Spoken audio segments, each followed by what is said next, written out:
ಕಿರುತೆರೆ ನಟಿ ಲಕ್ಷ್ಮೀ ಸಿದ್ದಯ್ಯ ಅವರು ಮಾಧುರಿ ಅವರ ಮೇಲೆ ಹಲ್ಲೆ ಮಾಡಿದ್ದಾರೆ ಅನ್ನುವಂತ ಕಾರಣಕ್ಕೆ 3 ತಿಂಗಳಿಂದ ಕೂಡ ಪೊಲೀಸ್ ಸ್ಟೇಷನ್ಗೆ ಅಲಿತಾ ಇದೀವಿ. ಬಟ್ ನಮಗೆ ನ್ಯಾಯ ಸಿಗ್ತಿಲ್ಲ ಅನ್ನುವಂತ ಅಳಲನ ಕುಟುಂಬದವರು ಹೇಳ್ಕೊಳ್ತಾ ಇರ್ತಕ್ಕಂಥದ್ದು. ಸೊ ಈಗ ಘಟನೆ ನಡೆದಂತಹ ಸಂದರ್ಭದಲ್ಲಿ ಮಾಧುರಿ ಅವ್ರ ಜೊತೆಗೆ ಐಶ್ವರ್ಯ ಅವರು ಕೂಡ ಇದ್ರು.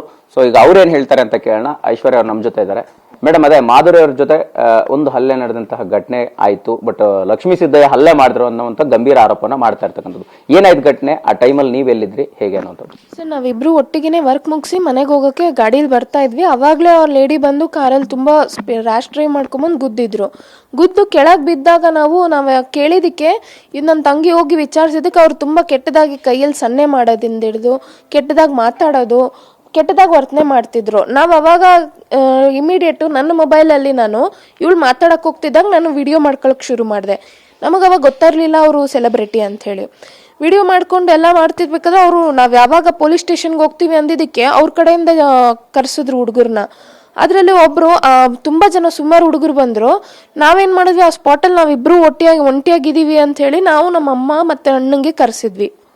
ಅವ್ರು ಯಾವಾಗ ಸ್ಟೇಷನ್ಗೆ ಬರಲ್ಲ ಅಂತೆಲ್ಲ ಹೇಳಿದಾಗ ಅದರಲ್ಲಿ ಒಬ್ಬರು ಆನಂದ್ ಕುಮಾರ್ ಅನ್ನೋರು ತುಂಬ ಜೋರು ಮಾಡಿದ್ರು.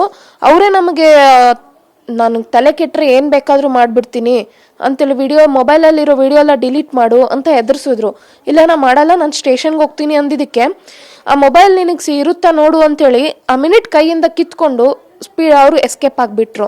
ನಾವೇನು ಮಾಡಿದ್ವಿ, ನಮ್ಗೆ ಏನು ಮಾಡೋದಂತ ಗೊತ್ತಿಲ್ಲ. ಅವಾಗ ಏನು ಮಾಡಿದ್ವಿ, ನಾವು ಟ್ರಾಫಿಕ್ ಪೊಲೀಸ್ ಅವರು ಇದ್ರು, ಅವ್ರ ಹತ್ರ ಹೋಗಿ ಕಂಪ್ಲೇಂಟ್ ಮಾಡಿದ್ದಕ್ಕೆ ಅವರು ಎಲ್ಲೇ ಜ್ಞಾನಭರ್ತಿ ಸ್ಟೇಷನ್ ಐತೆ, ಈ ಲಿಮಿಟಿಗೆ ಬರುತ್ತೆ, ಹೋಗಿ ಕಂಪ್ಲೇಂಟ್ ಮಾಡಿ ಅಂದರು.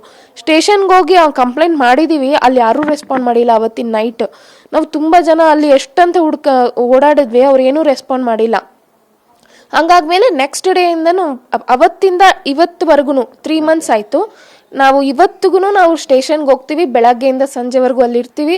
ಅವ್ರ ಕಡೆಯಿಂದ ಏನೂ ರೆಸ್ಪಾನ್ಸ್ ಇಲ್ಲ, ಮತ್ತು ವಾಪಸ್ ಮನೆಗೆ ಬರ್ತೀವಿ. ಇದೇ ಆಗ್ತಿದೆ ನಮಗೆ.